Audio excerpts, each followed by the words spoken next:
Last night, I struggled to find out the provocation or reason for forcing this August House to hit such a low yesterday. कृषि कानून और Pegasus जासूसी विवाद सहित कई मुद्दों को लेकर विपक्षी सांसद लगातार हंगामा कर रहे हैं। राज्यसभा की कार्यवाही लगातार बाधित हो रही है। इसी हंगामे के चलते लोकसभा की कार्यवाही को 2 दिन पहले ही अनिश्चित काल के लिए स्थगित कर दिया गया है। लेकिन कल जो राज्यसभा में हुआ उसने हर किसी को शर्मसार कर दिया। और आज जब राज्यसभा में सदन की कार्यवाही शुरू हुई तो सभापति वेंकैया नायडू कल की घटना पर भावुक हो गए।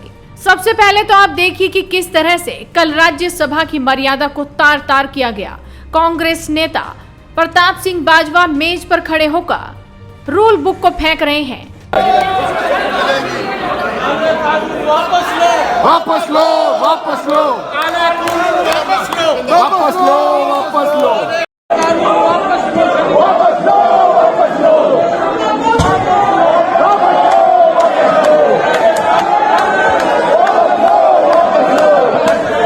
तो वहीं आप नेता संजय सिंह मेज के ऊपर चढ़कर बैठे हैं।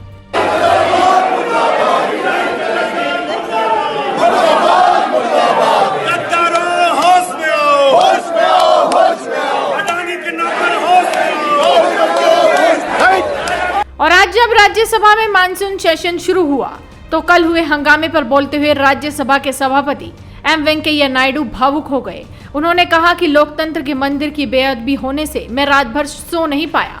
Entering this sanctum sanctorum of the House in itself is an act of sacrilege. It has been happening as a routine for some time. I am distressed by the way this sacredness was destroyed yesterday. While some members sat on the table, some others climbed on the table of the House, perhaps to be more visible in such acts of sacrilege. I have no words to convey my anguish and to condemn such acts. As I spent a sleepless night,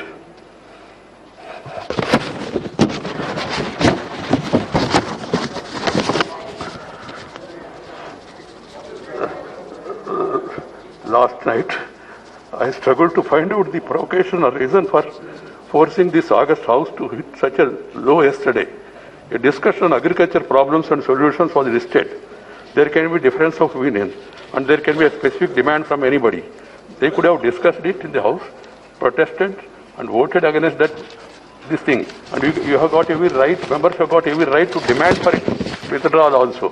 But it is for the government to act. You can't force the government to do this or not to do this.